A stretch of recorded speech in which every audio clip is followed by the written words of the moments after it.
Hello students today we will discuss about moisture. Moisture भी काफ़ी हद तक वेदर और क्लाइमेट को इन्फ्लुएंस करता है। मॉइस्चर क्या है? हमारे आसपास जो वाटर वेपर्स हैं एयर में वो ज़्यादा हैं तो मॉइस्चर ज़्यादा होता है, और अगर हमारे आसपास वाटर वेपर्स कम हैं एयर में तो मॉइस्चर कम होता है। तो मॉइस्चर क्या है? Water vapours in the air. आपने ऑब्ज़र्व किया होगा कि गर्मियों में आप कपड़े जब गीले कपड़े जब बाहर सुखाने के लिए डालते हो तो वो कपड़े जल्दी से सूख जाएंगे। वहीं पे अगर बारिश हो तो गीले कपड़े जल्दी नहीं सूखते। बारिश में मॉइस्चर ज़्यादा रहता है, गर्मी में मॉइस्चर कम रहता है। अब मॉइस्चर कम है जब एयर में तो कपड़े के अंदर गीलापन था, मॉइस्चर ज़्यादा था एटमॉस्फेयर, एयर एब्जॉर्व कर लेगी उसे। तब समर्स में अब when water evaporates from land and different water bodies it becomes water vapour. जब पानी इवेपोरेट होता है, टेम्परेचर के कारण इवेपोरेशन होता है, तो जो अलग अलग जगह से वाटर बॉडीज से, सी से, ओशन से, जहाँ से भी पानी को इवेपोरेट होना है, पानी जब इवेपोरेट होता है तो इवेपोरेट होने के बाद वो वाटर वेपर बन जाता है। और वाटर वेपर मॉइस्चर क्रिएट करती है, और जितना मॉइस्चर रहेगा उस हिसाब से ह्यूमिडिटी क्रिएट करती है, और ह्यूमिडिटी रहेगी। हम देखते हैं कि रेनी सीज़न में क्या होता है कि बहुत ज़्यादा ह्यूमिडिटी होती है, चिपचिपापन रहता है, वार्म एयर ज़्यादा वाटर वेपर्स को अपने पास होल्ड करके रखती है और ज़्यादा ह्यूमिडिटी ऐड हो जाती है। ह्यूमिडिटी ऐड होती है तो क्या होता है, गर्म तो है हवा but evaporation is slow, evaporation नहीं हो रहा है, क्योंकि जो वार्म एयर की हम बात कर रहे हैं वो इतनी गर्म है कि हवा में वाटर वेपर्स को होल्ड करके रखती है, लेकिन वाटर वेपर को ऊपर नहीं जो है वाटर वेपर ऊपर नहीं उठ पा रही है। तो हो क्या रहा है कि पूरे एटमॉस्फेयर में आपके सराउंडिंग में वाटर वेपर बहुत ज़्यादा है, वो बहुत सारे वाटर वेपर ह्यूमिडिटी क्रिएट कर रहे हैं, लेकिन इतनी एनर्जी नहीं है या फिर इतना टेम्परेचर नहीं है कि वो उसे और ऊपर ला सके, तो इवेपोरेशन लो रहता है। इस कारण से क्या होता है कि ज़्यादा से ज़्यादा मॉइस्चर इन्वायरमेंट में बढ़ता जाता है और आपको ज़्यादा ह्यूमिडिटी फील करवाता है। वाटर वेपर जब राइज करने लगता है तो ऊपर जाने के बाद दे स्टार्ट कूलिंग डाउन। जब वो और ठंडा होता जाएगा तो वो और कंडेंस होता जाएगा, तो वहाँ पे कंडेंसेशन प्रोसेस होता है, तो फॉर्मेशन ऑफ वाटर ड्रॉपलेट्स। तो करोड़ों वाटर ड्रॉपलेट्स मिलके क्या बनाते हैं, clouds. When these droplets of water become too heavy to float in air then they come down as precipitation. जब तक वाटर ड्रॉपलेट्स सारी मिलके एक साथ क्लाउड्स बनाते हैं, लेकिन जब वो बहुत हैवी हो जाएंगे तो अब वो हवा में फ्लोट नहीं कर पाएंगे, तो वो जैसे ही हैवी हो जाएंगे वाटर ड्रॉपलेट्स तो वो नीचे आना स्टार्ट कर देंगे, प्रेसिपिटेट कर देंगे। अब प्रेसिपिटेशन मतलब ऊपर से नीचे गिरना, वो रेन के फॉर्म में भी आ सकते हैं, स्नो के फॉर्म में भी आ सकते हैं। तो जो वाटर ड्रॉपलेट्स जो ऊपर से नीचे गिर रहे हैं, अगर वो लिक्विड के फॉर्म में आएगी, पानी के फॉर्म में आएगी, तब हम उसे रेन कहेंगे। अब रेनफॉल की इम्पोर्टेंस क्या है? रेनफॉल बहुत ज़्यादा ज़रूरी है ताकि ज़िंदा रह सके हम। प्लांट्स हमें बहुत ज़्यादा हेल्प करते हैं वाटर प्रिजर्व करने में। बारिश जब होगी तो उस पानी को हमें एब्जॉर्ब भी करना होगा, तो प्लांट्स क्या करते हैं, अपनी रूट्स के थ्रू पानी को एब्जॉर्ब कर लेते हैं। And also prevent flood. अब फ्लड से कैसे बचाते हैं प्लांट्स? जब बारिश होगी तो प्लांट्स के रूट्स वाटर ड्रॉपलेट्स को एब्जॉर्ब कर लेंगे और वो पानी ज़्यादा आगे फ्लो नहीं करेगा। और अगर ट्रीज़ नहीं होंगे तो रेनफॉल होगी तो सारा पानी नीचे बह के आएगा और फ्लड लेके आएगा, तो प्लांट्स फ्लड को प्रिवेंट करेंगे। On the basis of mechanism there are 3 types of rainfall. 3 तरह की रेनफॉल होती है। कौन कौन सी? Cyclonic rainfall, orographic rainfall, conventional rainfall.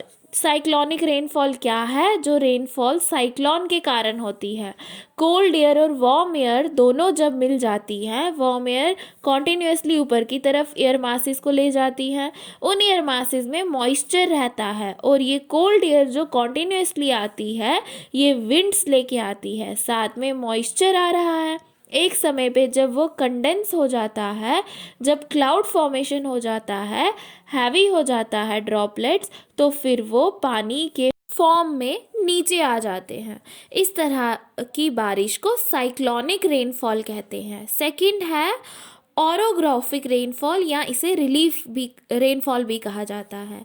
हवाएं आ रही हैं, हवाएं साथ में क्या लेके आएंगी? मॉइस्चर।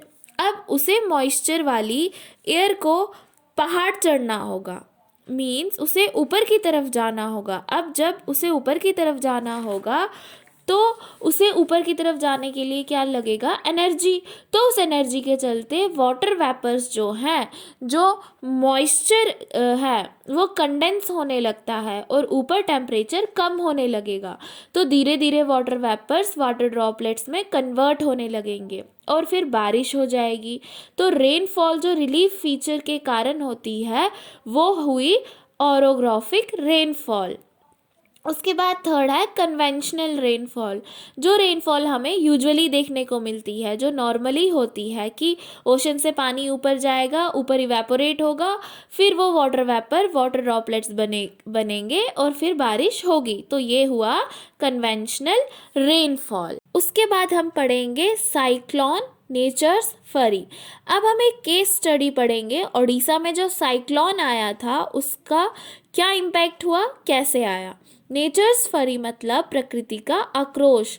तो जो साइक्लोन आया ये प्रकृति का गुस्सा था। अब साइक्लोन होता क्या है? सर्कुलेटरी विंड्स जो रहती हैं, सर्कुलेटरी विंड्स ओशन में ओरिजिनेट होती हैं।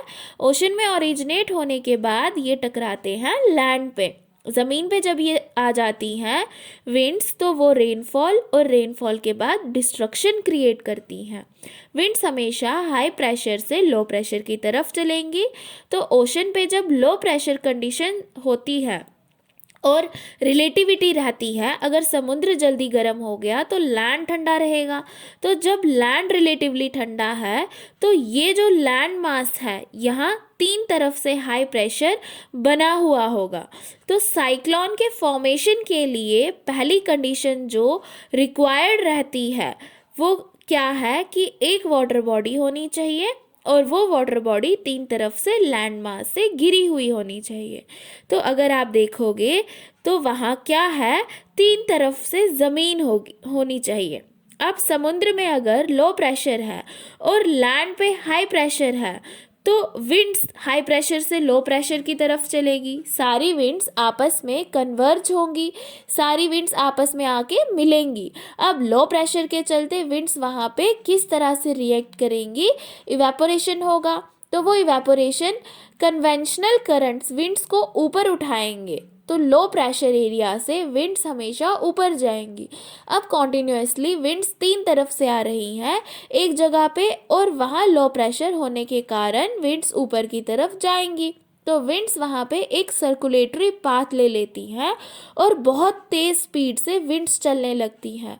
और जब ये विंड्स मूव करती हैं लैंड मास की तरफ, तो पहले जो हवाएं चल रही थी वो अब कोस्टल एरियाज़ पे आएंगी और बहुत डिस्ट्रक्शन होता है। फिर वो विंड्स क्लाउड्स का फॉर्मेशन करके पानी गिरा देती हैं, तो बारिश होती है जो फ्लड्स भी लाती है, और विंड्स के कारण डिस्ट्रक्शन भी होता है।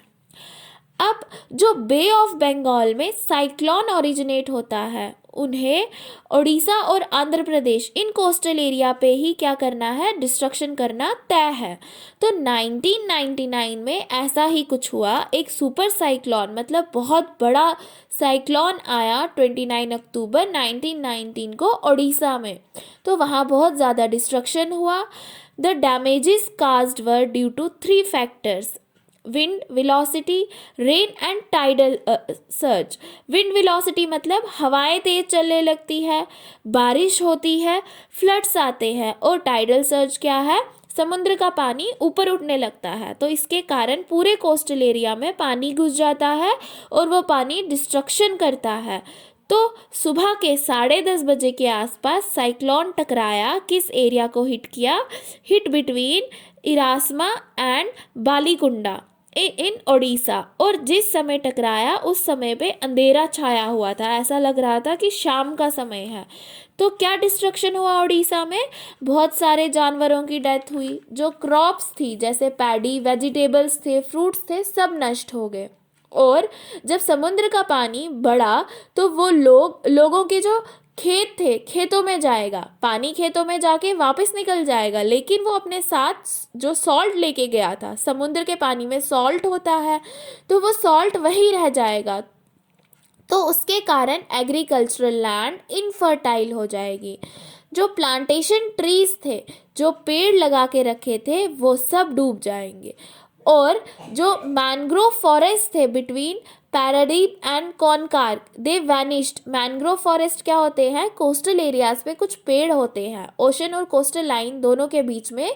ये ओशन वाटर को आगे नहीं जाने देते कोस्टल एरियाज की तरफ। अब जब तक नॉर्मल स्थिति होगी तो तब तक तो सब ठीक होगा, लेकिन जब पानी आएगा, बहुत ऊंचे लेवल से पानी आएगा, तो पानी पेड़ों के ऊपर से निकल जाएगा। तो ये जो मैंग्रोव फॉरेस्ट थे ये भी वैनिश हो गए, नष्ट हो गए। तो इतना डिस्ट्रक्शन काज हुआ, किसके कारण? जो उड़ीसा में साइक्लोन आया था उसके कारण। सो स्टूडेंट्स, आपका चैप्टर एयर जो है वो कंप्लीट हो चुका है। होप आपको समझ आ गया होगा। Thank you.